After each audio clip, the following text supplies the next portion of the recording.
悲天了。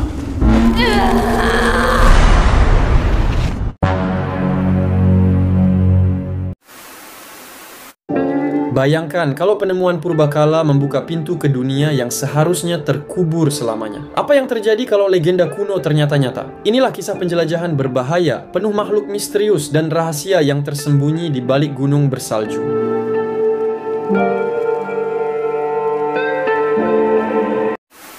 Selama bertahun-tahun, banyak penemuan aneh muncul di Tiongkok. Dari tulang makhluk tak dikenal hingga jasad ribuan tahun yang masih utuh. Pada 1978, Profesor Yang Chelen meresmikan Pos 749 di Pegunungan Kunlun. Tim khusus untuk menyelidiki rahasia tersebut. Setahun kemudian, Hu Baiyi menjadi salah satu prajurit yang ikut menggali.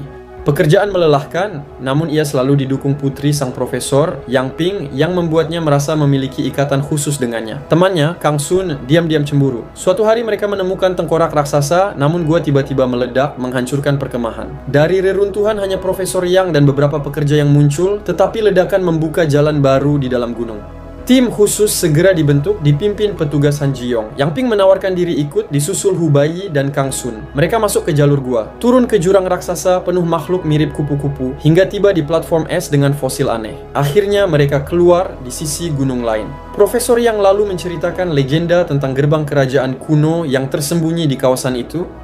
Tak lama, tim menemukan jejak makhluk besar di salju. Saat mengikuti jejak, mereka bertemu makhluk kecil terbang. Awalnya dianggap kupu-kupu, ternyata kelelawar aneh. Saat salah satu prajurit memegangnya, tubuhnya langsung terbakar api biru hingga tinggal tulang. Seketika kawanan kelelawar menyerang. Prajurit menembak membabi buta, tapi banyak yang tetap tewas terbakar. Suara tembakan membuat binatang raksasa di sekitar situ ketakutan. Pergerakannya memicu longsoran.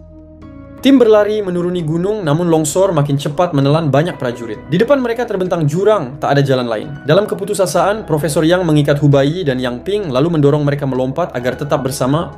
Hu Baiyi dan Yang Ping jatuh, talinya tersangkut di bongkahan es. Setelah bergoyang beberapa kali, gesekan membuat tali putus dan keduanya terhempas ke bawah. Berbulan-bulan kemudian, bahkan di kereta, Hu Baiyi masih tak mengerti bagaimana ia bisa selamat, sementara banyak prajurit lain tewas tertusuk es. Saat terbangun di dasar jurang, hanya tersisa 4 orang. Hu Baiyi, Profesor Yang, Yang Ping, dan Kang Sun. Mereka mengumpulkan persediaan lalu menyalakan obor untuk melanjutkan perjalanan. Tak lama mereka tiba di gua besar dengan reruntuhan kuno dan sebuah menara tinggi yang disebut Profesor Yang sebagai Istana Suci Kunlun. Konon menara itu memiliki 9 tingkat yang menyegel makhluk iblis. Tujuan utama pencariannya. Profesor Yang menyalakan lilin di altar, nyala api aneh memanggil kelelawar merah yang berputar di sekitar menara. Ia yakin Hu Baiyi dan putrinya dapat membuka pintu menara. Saat keduanya bergandengan tangan, pintu itu benar-benar terbuka. Cahaya memancar dan roh-roh memenuhi ruangan. Namun Kang Sun yang menolak ide membuka gerbang iblis memadamkan lilin. Seketika gua berguncang, runtuhan jatuh, dan kawanan kelelawar menyerang. Untuk menyelamatkan yang lain, Kang Sun bertahan sebagai umpan. Tubuhnya terbakar api biru kelelawar hingga meledak, menghabisi sebagian besar kawanan. Meski begitu, beberapa masih mengejar. 3 orang yang tersisa melarikan diri hingga mencapai tepi tinggi di balik air terjun. Saat diserang, Hu Baiyi terbakar di bahunya. Yang Ping mendorongnya ke air agar api padam, lalu ia dan ayahnya ikut melompat. Di bawah air, Hu Baiyi melihat Yang Ping, tapi tiba-tiba makhluk raksasa mirip dinosaurus muncul dan menangkapnya. Putus asa, Hu Baiyi berenang keluar hingga akhirnya kembali ke markas dalam kondisi luka parah. Han memberitahu bahwa semua mayat telah ditemukan kecuali Profesor Yang dan Yang Ping, menyisakan Hu Baiyi sebagai satu-satunya yang selamat. Trauma dan hancur, ia memutuskan pulang. Dalam perjalanan kereta, ia sering berhalusinasi melihat Kang Sun masih bersamanya. Pada 1982, ia tiba di pedesaan dan dijemput oleh majikan barunya, Tuan Wang. Ia bekerja di perpustakaan milik Wang, hidup lebih damai, tanpa menyadari bahwa petugas Han dan ilmuwan Cendong masih mencarinya. Hu Baiyi terkejut saat bertemu kembali dengan teman masa kecilnya, Wang Kaishuan, yang bekerja sebagai penghibur. Ia curiga Tuan Wang sengaja mempertemukan mereka. Saat bekerja di perpustakaan, Hu Baiyi menemukan buku peninggalan profesor yang berisi ilustrasi menara iblis, menyadarkannya bahwa tujuan sang profesor memang sejak awal membuka menara itu, dan ia tahu hanya Hu Baiyi serta Yang Ping yang mampu melakukannya. Sementara itu, para penjelajah menemukan peti mati berisi seorang wanita hidup yang mirip persis dengan Yang Ping, namun menyebut dirinya Shirley. Ia memiliki kekuatan misterius tak terkendali dan tanpa ingatan masa lalu, sehingga ia dikurung dan diawasi ketat. Hu Baiyi terus menerima buku-buku profesor yang dengan halaman tertentu ditandai khusus. Dengan dukungan Wang Kaishuan, ia terobsesi mempelajari legenda-legenda itu. Ia mengetahui tentang ras humanoid keturunan iblis dan manusia yang berasal dari Saturnus. Mereka meninggalkan menara sebagai warisan, namun 10.000 tahun lalu ras itu menghilang ketika manusia lepas dari kendali iblis. Meski begitu, masih banyak pertanyaan yang tak terjawab, alasan ia dan Yang Ping bisa membuka menara, tujuan profesor sebenarnya, serta siapa yang mengirim buku-buku ini. Tahun 1985, petugas Han mendapati profesor yang masih hidup bersembunyi di gua. Saat itu pula, sebuah kota minyak di Tiongkok Barat diserang monster raksasa, menyisakan reruntuhan. Profesor yang meyakini ini akibat pembukaan menara. Han pun terganggu oleh luka lama di bahunya dan kunjungannya ke dokter membuat lokasinya terbongkar. Suatu hari, rasa sakit bahu itu memicu kekuatan aneh pada Hubai. Perabot di perpustakaan tiba-tiba melayang. Wang muncul menjelaskan bahwa darah Hubai telah terkontaminasi iblis, memberinya kekuatan sekaligus ancaman. Hubai bingung bagaimana Wang tahu semua ini, hingga Wang memperlihatkan wujud aslinya. Dengan kekuatan sihir, ia mengubah perpustakaan menjadi makam tua, memperkenalkan diri sebagai pelindung Pangeran Yi dari negara Sulin. Bahkan Roh Kang Sun juga hadir di sana. Wang menjelaskan bahwa Pangeran Yi adalah pendahulu Hubai, pemimpin manusia dalam perang melawan ras iblis berteknologi maju yang pernah menguasai bumi. Pangeran Yi mengorbankan tubuhnya untuk menyegel menara, memaksa sebagian besar iblis pergi dari dunia, meski ada yang bersembunyi dalam wujud manusia dan bahkan menikah dengan mereka. Iblis menginginkan Hubai karena hanya keturunannya yang bisa membuka menara dan membebaskan mereka.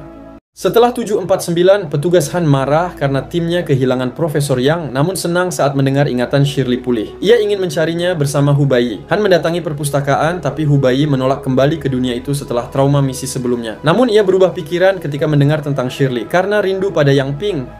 Tuan Wang memperingatkan bahwa perjalanan ini berbahaya, tapi Hubai bersikeras. Ia pergi bersama Wang Kaishuan, lalu bergabung dengan tim baru. Profesor Chen Dong, Xiao Weiwei, beberapa tentara, dan Shirley. Saat melihat Shirley, Hubai menangis, namun meski ia mengingat namanya, Shirley tetap dingin dan menolak dipanggil Yang Ping. Mereka menyeberangi gurun dengan unta, tapi badai pasir besar memaksa mereka mencari perlindungan. Tanpa sadar, mereka selamat karena memasuki area perisai kekuatan kuno di reruntuhan kota minyak. Namun beberapa orang hilang, termasuk Wang Kaishuan. Kelompok terpisah ini diserang iblis gurun, sebagian besar prajurit tewas, hanya Wang Kaishuan yang selamat. Ia kemudian masuk ke kota minyak dan bertemu tim utama yang hanya menemukan reruntuhan dan mayat. Hubai Yi ingin pergi untuk menghindari tragedi baru, tapi Chen Dong dan Shirley bersikeras melanjutkan misi. Tak lama, para iblis menyerang. Tim melawan balik dengan senjata api, sempat mengira berhasil menewaskan satu, lalu mengejar yang lain. Namun, iblis pertama ternyata masih hidup. Saat pertempuran berlangsung, Shirley melarikan diri ke sekolah terbengkalai. Hubai Yi mengikutinya dan menemukan ruangan penuh mayat tergantung serta sebuah terowongan menuju makam pangeran. Di sana, seekor iblis menyerangnya hingga terluka parah. Shirley muncul, menaklukkan makhluk itu, lalu menggunakan kekuatannya mengangkat tubuh Hubai yang tak sadar ke dalam peti mati kuno dan menutupnya sebelum pergi. Di kota, makin banyak iblis datang. Tim bersembunyi di gedung tinggi dan menembaki mereka dengan peluru perak serta roket. Beberapa terkena, tapi sisanya memanjat gedung. Weiwei menyamar jadi manekin, lalu bersembunyi di bus bersama Wang Kaishuan, terus dihantam oleh iblis yang mengejar. Sementara itu, Hubai terbangun di dalam peti mati. Luka-lukanya sembuh cepat, lalu roh Tuan Wang muncul menjelaskan peti itu membantu sang pangeran hidup kembali. Ia terjatuh ke kegelapan dan tiba di depan menara. Di sana ia mengetahui nasib Yang Ping. Ditangkap makhluk raksasa, dilempar ke api, lalu tubuhnya diambil alih Ratu Iblis.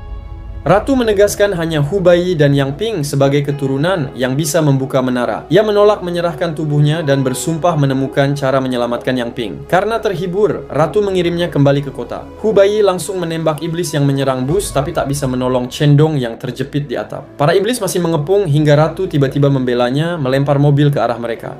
Dalam kekacauan, Hubai sadar ia takkan pernah mendapatkan Yang Ping kembali. Ia menembak Shirley 3 kali. Semua iblis hancur, menara runtuh. Sebelum pingsan, Ratu menciumnya lalu berubah kembali menjadi Yang Ping. Hubai menangisinya, tapi Yang Ping sempat berbicara, mengaku bahagia bertemu lagi dengannya. Ia membawanya ke peti pangeran dan berbaring bersamanya.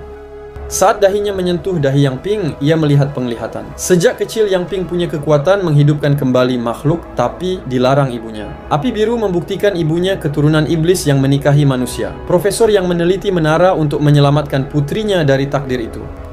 Hubai juga menyadari saat dulu jatuh ke jurang, mereka selamat karena kekuatan Yang Ping yang menghidupkan kembali semua orang. Sebelum penglihatan berakhir, Yang Ping menyatakan cintanya dan meminta Hubai jangan menyerah mencari ayahnya. Menghormati pesannya, Hubai meninggalkan gurun bersama tim di atas unta, sementara seekor binatang raksasa mengawasi dari kejauhan.